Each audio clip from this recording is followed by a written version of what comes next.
For the last month, I'd been pestering Mason to come with me to explore the old mine outside of town. It was one of those places everyone said was haunted. You know the type. Of course, most places like that have scary legends to keep people away so the goth kids can go listen to music or summon demons in peace. There was nothing really haunted about those spots, of course. This mine, though, kept even the goth kids at bay. There were so many rumors about why the mine was haunted and downright dangerous. Some said it used to be a government uranium mine during the Manhattan Project, and you'd get irradiated the minute you set foot inside. Others claimed that after the Civil War, town officials had used the place to secretly imprison and torture freed slaves after the abolition of slavery, and their vengeful ghosts would kill anyone foolish enough to explore. Even though there was no evidence of any of that, folks still insisted it was too dangerous to visit. It had grown to become a town legend. People were told to never go in, so everyone just stayed away. No one I had ever met had boasted about going inside.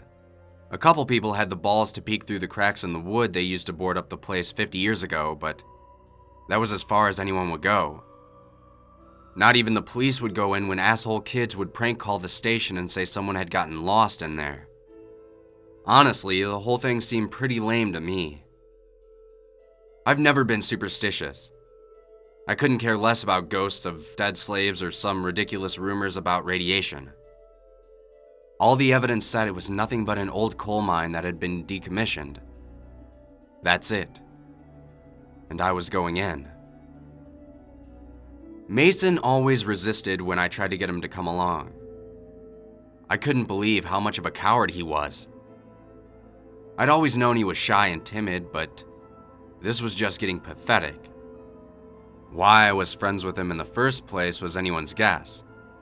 Well, I know why. He was my drug dealer. Or he used to be. He stopped dealing and got a real job about a month ago. He'd done nothing but annoy me ever since. Tonight was going to be the last straw. If he bailed on me, I would never talk to him again. Well, he didn't bail. Thank God. We showed up at the mine at sunset. We had brought the flashlights and stuff to explore, plus some food in case we got lost. That last part was his idea. He seemed under the impression we'd be gone long enough that starvation would be a concern. Such a wuss. I had him tear the bottom boards away with a small crowbar. And while he whined and protested, I crawled under the remaining barrier and into the mine. His bleeding went on, but eventually, he squeezed through and joined me inside. We shone our flashlights ahead and looked at the solid rock wall in front of us, and a sharp turn to the left. Let's go this way, I told him. We walked forward and turned the corner. Mason let out a long sigh. All there was in front of us was a shaft going straight down. There were some elevator cables at the top, but no car. No ladder either. I guess the scary stuff's down there, Mason announced, his voice echoing down the shaft. No way we can climb down, right? The relief in his voice was obvious. I paced aimlessly while he talked about how he couldn't believe the town was scared of such a boring place. I cleared my throat and spoke. Daryl wants you to know you promised to work for him forever, Mason, and you shouldn't have stopped. I was behind Mason when I finished the sentence, and I shoved him. He tried to grab me, but I backed up. He spun around and toppled backwards from the lip of the shaft. His hands tried to grasp the edge, but it was all loose dirt and sand. Mason screamed all the way down. The wet crunch came a little while later. I turned around and headed back to the opening, thinking about how proud of me Daryl was going to be.